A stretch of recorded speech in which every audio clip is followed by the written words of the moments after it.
Assalamualaikum warahmatullahi wabarakatuh. Halo teman-teman semuanya, kembali lagi dengan aku Rani Kartika dalam channel YouTubeku yang tentunya membahas seputar perkuliahan, kampus, mahasiswa, ataupun seputar permasalahan hukum lainnya.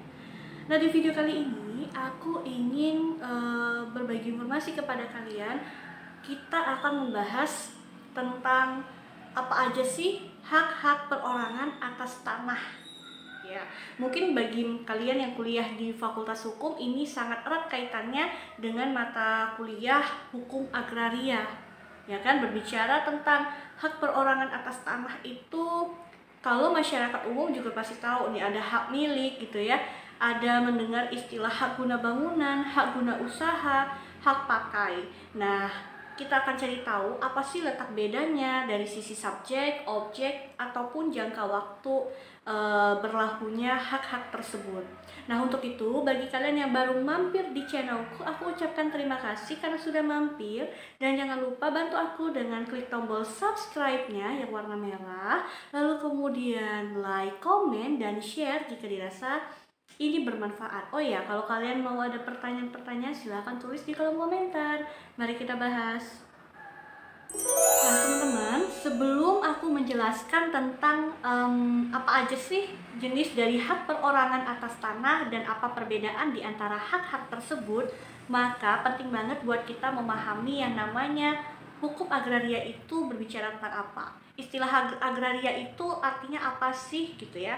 Mungkin ini juga bermanfaat untuk kalian mahasiswa yang sedang mengambil mata kuliah hukum agraria. Nah, kalau kita bicara dari segi istilah, maka agraria itu dalam arti sempit hanya diartikan atau hanya terbatas pada yang namanya tanah.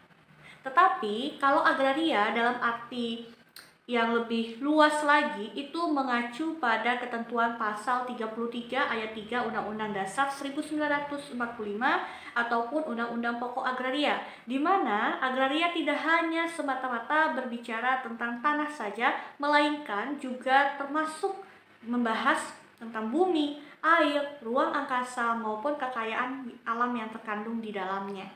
Nah, itu adalah definisi agraria secara istilah dalam arti sempit maupun dalam arti luas.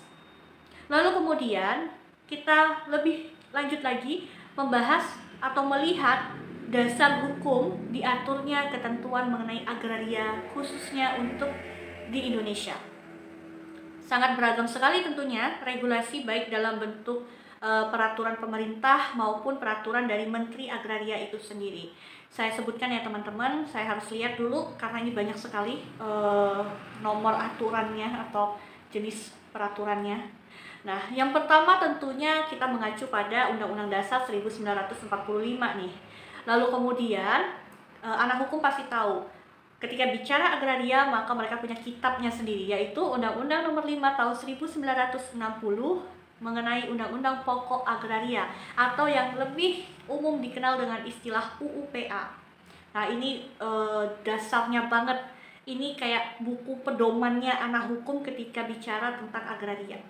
Lalu kemudian dalam bentuk regulasi-regulasi lainnya juga agraria atau khususnya hak-hak perorangan atas tanah ini diatur di dalam Peraturan Menteri Negara Agraria tahun nomor 9 tahun 99. Ada juga PP nomor 40 tahun 96. Ada juga kalau tidak salah itu Peraturan Menteri Agraria nomor 3 tahun 1997 dan juga PP nomor 24 tahun 97 tentang pendaftaran tanah. Ada juga tentang Peraturan Menteri Negara Agraria nomor 7 tahun 2017 tentang pengaturan dan tata cara penetapan hak guna usaha. Ada keputusan Menteri Negara Agraria atau Kepala BPN nomor 6 tahun 1998 tentang pemberian hak milik atas tanah untuk rumah tinggal. Mungkin banyak lagi regulasi-regulasi yang tidak saya sebutkan di sini, dan untuk mahasiswa hukum tentunya ini sangat bermanfaat bagi kalian. Nah, sekarang kita masuk pada jenis-jenis hak perorangan atas tanah.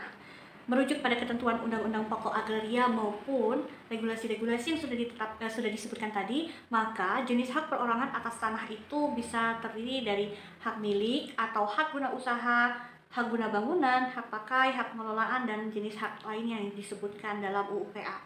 Tapi untuk pembahasan kali ini kita akan mencari perbedaan di antara hak milik, hak guna usaha maupun hak guna bangunan. Yang pertama, perbedaan dari segi definisi. Untuk hak milik itu, teman-teman, hak milik itu adalah hak yang paling terkuat di antara jenis-jenis hak perorangan atas tanah lainnya. Dia merupakan hak yang terkuat, terpenuh, dan sifatnya adalah turun-temurun. Gitu ya. Dia tapi dapat beralih atau dialihkan kepada pihak lain. Itu juga masih bisa dimungkinkan terjadinya peralihan. Nah, bagaimana dengan hak guna usaha? Kalau hak guna usaha adalah hak yang diberikan atas tanah yang luasnya itu minimal 5 hektar dengan ketentuan bahwa apabila luas tanah tersebut 25 hektar atau lebih dari 25 hektar, maka gitu ya, harus untuk mendapatkan hak atas tanah itu haruslah melalui pemberian investasi atau penanaman modal yang layak dengan berbentuk badan usaha, badan hukum seperti itu. Karena kan ini peruntukannya untuk usaha ya, hak guna usaha ini kalau tidak salah di dalam PP 40 tahun 96 ya, kalau tidak salah ya. Ini kan jenis peruntukannya bisa untuk pertanian, perkebunan, peternakan, perikanan, dan lain-lain. Itulah teman-teman, kalian bisa cek sendiri gitu ya. Kalau saya ada kekeliruan ya nanti kalian bisa tolong benarkan gitu. Nah, kalau hak guna bangunan itu adalah hak untuk mendirikan ataupun memiliki bangunan atas tanah yang bukan miliknya sendiri. Oke, jadi kita tahu dari mana sih ini tanahku ini statusnya hak milik, hak guna usaha atau hak guna bangunan gitu ya. Sangat gampang sekali untuk mengeceknya. Kalian tinggal buka sertifikat tanah kalian itu gitu ya. Lalu kemudian buka di dalamnya itu ada keterangan mengenai status tanahnya ini. Ini apakah SHM atau SHGU atau SHGB gitu ya. Kan kalian sering juga tuh lihat di jalan gitu, kalau ada orang mau jual rumah atau jual tanah, terus di pelangnya ditulis dijual langsung tanpa perantara, rumah dengan status SHM gitu ya, luasnya sekian. Nah, SHM itu maksudnya dia mau ngasih tahu ke kita kalau itu tanahnya adalah sertifikat milik, itu tidak ada jangka waktunya karena itu akan berlangsung secara terus menerus, turun temurun gitu ya.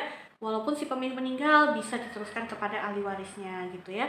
Kalau hak guna usaha maka ada jangka waktunya nih teman-teman, yaitu 35 tahun. Nah, kalau sudah habis 35 tahun kira-kira bisa diperpanjang nggak ya? Bisa teman-teman.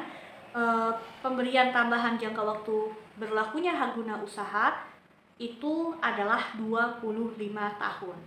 Sedangkan untuk hak guna bangunan maka pemberian jangka waktu berlakunya sertifikat dan tanah tersebut adalah 30 tahun, diperpanjang adalah 20 tahun. Itulah perbedaan dari segi jangka waktu atau masa berlakunya hak atas tanah yang dimiliki oleh seseorang.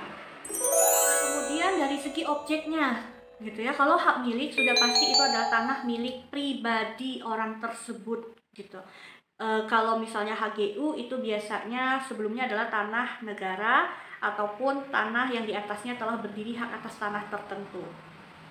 Atau kalau juga HGB maka objeknya biasanya tanah itu statusnya adalah tanah negara sebelumnya, atau tanah dengan status hak pengelolaan, ataupun bisa jadi itu berdiri di atas tanah hak milik.